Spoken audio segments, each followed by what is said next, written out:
Chapter 558, Search for Abnormalities. Klein didn't answer with yes or no. Instead, he stopped walking towards his bedroom and flatly said, "That was a question." Right, a question. That was a slanderous question with no basis. Besides, I also gave a negative answer, Danitz responded with delight and had emphasized that he had never admitted to it. Klein gently nodded his head. "I will clarify this with your captain." "Clarify?" Danitz stared, then he half opened his mouth, his expression twisted. He was also considered a somewhat knowledgeable person, so he stopped explaining and arguing, and he forced a smile. "Is there anything I can do for you?" Klein took a deep breath and used his clown powers to control his facial expression. "Monitor it well." "Yes, all right," Danitz quickly agreed. Seeing Jayaman Sparrow turn around and walk to the bedroom's entrance, he couldn't help but ask, "You're not going to clarify this with Captain, right?" Klein twisted the handle and replied expressionlessly, "Monitor it well." After he finished speaking, he pushed open the door and entered the room. Before he could widen his mouth into a laugh, he closed the door behind him. The next morning, after breakfast, Klein put on a pair of pantaloons, a thick brown jacket, and a cap. He changed his appearance and went out, leaving Danitz alone in the room to watch the radio transceiver. Along the way, Klein changed his appearance again, making himself look more like a native. He found a special store, bought a pair of linen gloves, a shroud, and a body bag. Then, according to the surroundings he had previously witnessed, he scanned the area around him for landmarks before finding the bridge and the girl who had died amid the mud in a corner. As it was still winter, the weather wasn't too hot, and there were no obvious signs of decay from the corpse, but the festering skin and the stench still made Klein instinctively nauseous. He didn't immediately come to bury the girl who wanted to live like a human being last night, due to the recent events. Bayam was under strict curfews at night, as well as the fact that the cemetery didn't open until dawn. Pulling out a small metal bottle, Klein poured some quelag oil onto his hand and rubbed it at the tip of his nose. A choking sensation invaded his mind. The smell of peppermint mixed with disinfectant filled his olfactory senses, making him sober as if he had just fallen into a sea of floating ice. He was no longer affected by any other smells. Putting away the metal bottle, Klein put on his gloves, took a few steps forward, and crouched next to the female corpse. He unwrapped the shroud and began to gently move the corpse into the body bag. Carrying the bag over his shoulder, he deliberately walked through the most bustling streets of Bayam until he reached the outskirts of the city.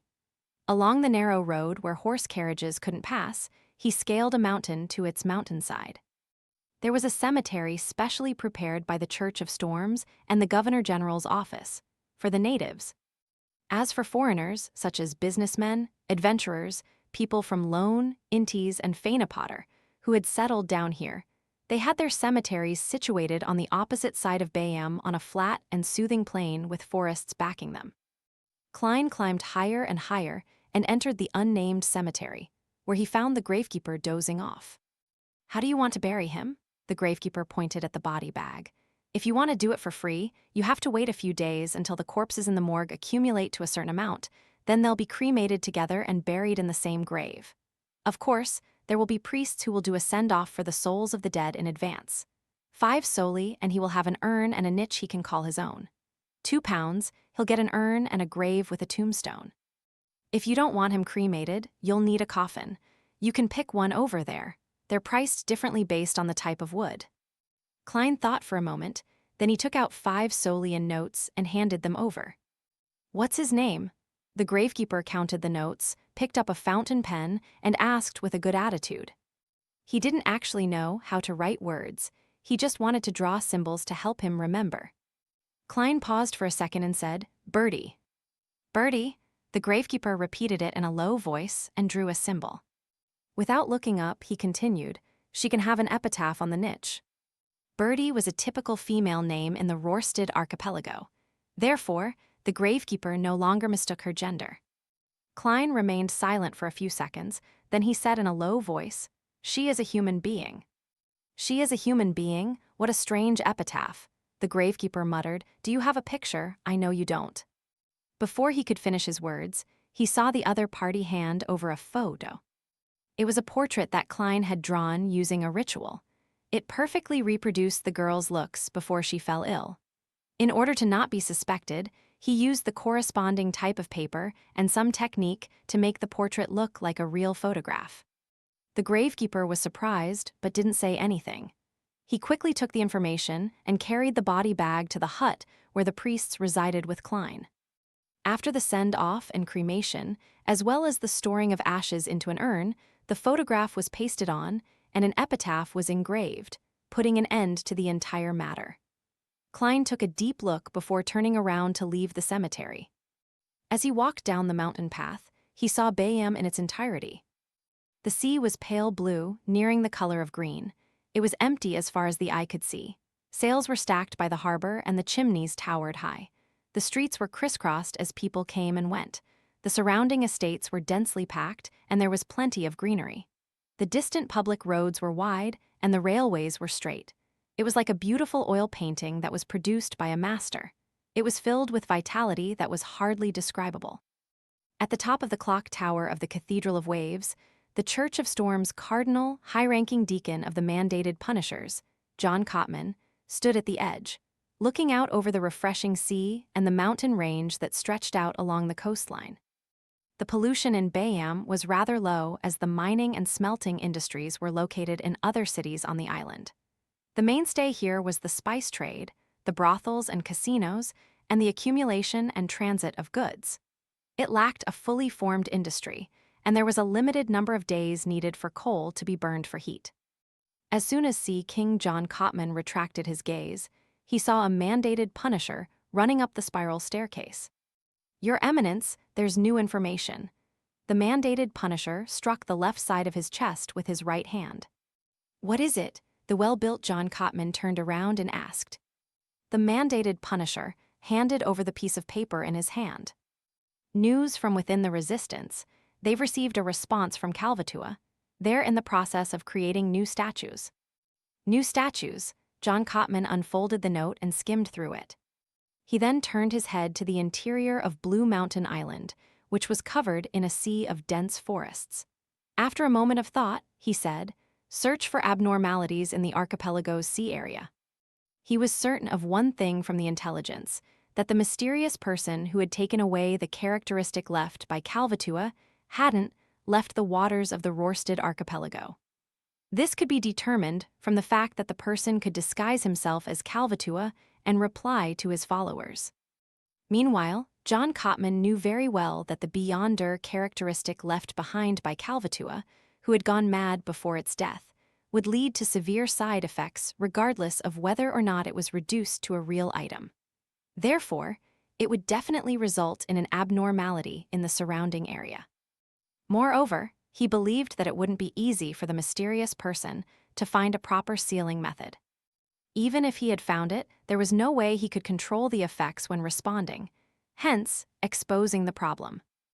This was the clue. "Yes, Your Eminence, may the storm be with you." The mandated punisher bowed again. After entering Bayam City, Klein dispelled his faceless power when no one was paying attention.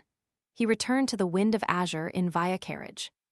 As soon as he opened the door and entered, he saw Danitz sitting in front of the radio transceiver, his expression strange and grave. "Got something?" Klein asked in a low voice. No. Danitz raised his right palm and shook the papers in his hand. My bounty has been raised to 5,500 pounds. This was almost reaching Steel Mavetti's bounty. Because of this, he didn't dare head out to drink or relax. All he could do was stay in the room and listen out for a signal. This rate of appreciation is really tempting.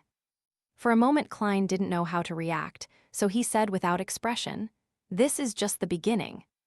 Mr. 10,000 pounds. A dog shit." Danitz cursed inwardly, but he didn't dare to show any disrespect on his face. All of those things were done by Jam and Sparrow. Why did it end up increasing my bounty? Those sons of bitches from the Church of Storms. He forced a smile and shook his head, his facial muscles twitching slightly. Klein held back his laughter and ignored him. He went back to his bedroom to catch up on his sleep. At this moment, he saw a letter suddenly appear, floating down from midair and landing right in front of him. Klein raised his right hand and grabbed the letter. The messenger didn't even show its face and just left after throwing the letter. Klein clicked his tongue, opened the letter, and read it. There were two methods for obtaining a messenger. The first method is to think of an accurate description, hold a ritual, summon the corresponding spirit world creature, and make a contract with it.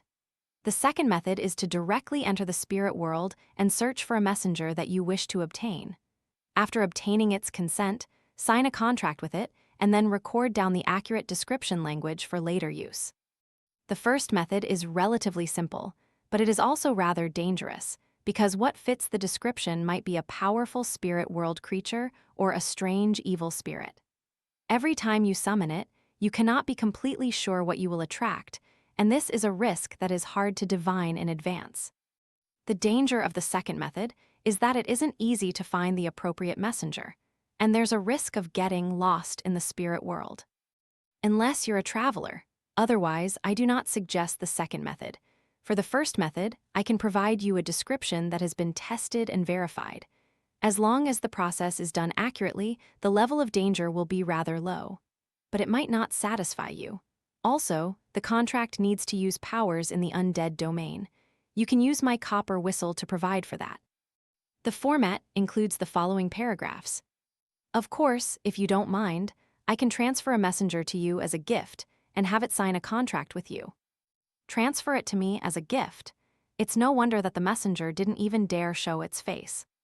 Klein thought in enlightenment, considering that he had used the previous messenger as a shield and was unfortunately finished off by Mr. A, causing the later messengers to become increasingly rude to him. He inwardly declined the offer. Use the first or second method. The first method is prone to error. I might even summon a candidate messenger and get beaten up. A commonly used description isn't unique enough, making the messenger's strength worrying. The second method, I'm not afraid of getting lost since I'm able to instantly return above the gray fog. Furthermore, in my spirit body state, I can use the Sea God Scepter. The spirit world creatures aren't afraid of having their blood drained either. Yes, I have to do it outside the archipelago. Otherwise, I'll be affected by the prayers. Klein quickly came to a decision.